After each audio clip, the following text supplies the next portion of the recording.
রাজ্যে গরমের ছুটি বাড়ার সম্ভাবনা রয়েছে। 27শে জুন পর্যন্ত বন্ধ থাকতে পারে রাজ্যের সমস্ত স্কুল এবং কলেজ। নমস্কার বন্ধুরা, নিয়ে চলে এসেছি তোমাদের জন্য গরমের ছুটি সংক্রান্ত আরেকটি নতুন আপডেট নিয়ে। আবারও বাড়লো গরমের ছুটি। কোথায় বাড়লো গরমের ছুটি, কোথায় কোথায় পড়লো আবার গরমের ছুটি, বা কবে থেকে স্কুল খুলছে, সমস্তটা জানাবো এই ভিডিওতে। তাই স্কিপ না করে প্রথম থেকে শেষ পর্যন্ত ভিডিওটি দেখতে থাকো। তো তোমরা জানো যে 31শে মে তোমাদের গরমের ছুটি শেষ হয়ে 2রা জুন থেকে তোমাদের ক্লাস আরম্ভ হয়েছিল। তো 2রা জুন ক্লাসে উপস্থিতির হার অনেকটাই ছিল, কিন্তু তারপর দিন থেকে কিন্তু ক্লাসে উপস্থিতির হার আস্তে আস্তে কমে যায়। অর্ধেক শতাংশ স্টুডেন্ট ক্লাসে আসেই না, কারণ তীব্র তাপদাহ, যার ফলে প্রথম দিন তারা ক্লাস করেই কিন্তু শরীর অসুস্থ হয়ে যাচ্ছিল। অনেকে ক্লাস করতে পারছিল না, অসহ্য যে গরম সেটা তারা সহ্য করতে পারেনি। সেই কারণে কিন্তু আস্তে আস্তে পরের দিনই কিন্তু স্টুডেন্ট কমে যায়। তো সেই দিক থেকে বিচার বিবেচনা করে অনেক স্কুল সিদ্ধান্ত নিয়েছিল যে ডে শিফট থেকে মর্নিং শিফটে স্কুলগুলিকে নিয়ে যাবে। কিন্তু আমাদের রাজ্যে যারা যেসব জেলায় ঠিক করা হয়েছিল যে মর্নিং শিফটে স্কুল হবে, সেই শিফটে হওয়ার আগে অর্থাৎ 23রা জুন তোমাদের একটা নোটিশের মাধ্যমে জানিয়ে দেয় যে মর্নিং শিফটে স্কুল করা যাবে না, ডে শিফটে যেমন স্কুল হয় তেমন স্কুল চলবে। কিন্তু তার ফলে যে এই যে তীব্র গরম স্টুডেন্টদের সহ্য করতেই হয়। কিন্তু এই তীব্র গরম কিন্তু আমাদের দেশে অনেক রাজ্যে ছুটি দিয়ে দিল। এই তীব্র গরমের জন্য যাতে স্টুডেন্টদের শরীর খারাপ না হয়ে যায়, স্টুডেন্টরা অসুস্থ না হয়ে যায়, তার জন্য কিন্তু অনেক রাজ্যে ছুটি পড়লো। কোন কোন রাজ্যে?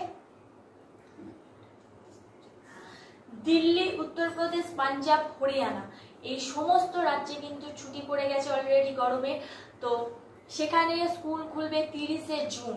30শে জুন পর্যন্ত সেখানে গরমের ছুটি পড়েছে, অর্থাৎ তাদের ছুটি আবার এক্সটেন্ড করা হয়েছে, বাড়ানো হয়েছে।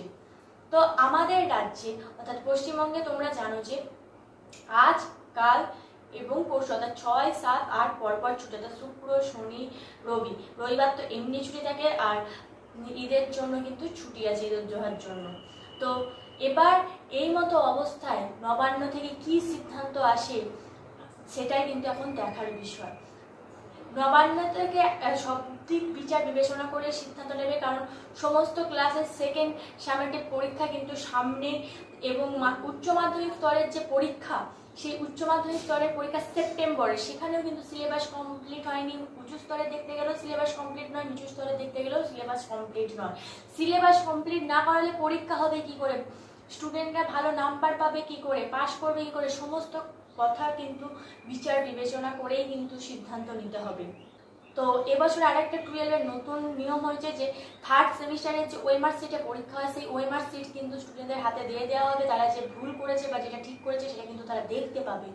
তো এবার এই মতো অবস্থায় এই যে তীব্র গরম, সেক্ষেত্রে আমাদের রাজ্য কি করে, মর্নিংয়ে স্কুল শিফট করায় না তোমাদের ছুটি এক্সটেন্ড করে অন্যান্য রাজ্যের মতো? কোন দিকে পদক্ষেপ নেবে আমাদের রাজ্য, সেটাই কিন্তু এখন দেখার বিষয়। দেখো, অনলাইনে ক্লাস কিন্তু করানোই চাই, তোমাদের সিলেবাস শেষ করাই যায়, অনলাইনে ক্লাস করি। কিন্তু অনলাইনে ক্লাস করাবে সেই রকম পরিস্থিতি নেই। বড় ক্লাস অর্থাৎ 11-12-এর ক্ষেত্রে কিন্তু অনলাইন ক্লাস করানো খুব একটা অসুবিধা হবে না, কারণ 11-এ উঠতেই সবাই তরুণের স্বপ্ন প্রকল্প থেকে মোবাইল পেয়ে যায়।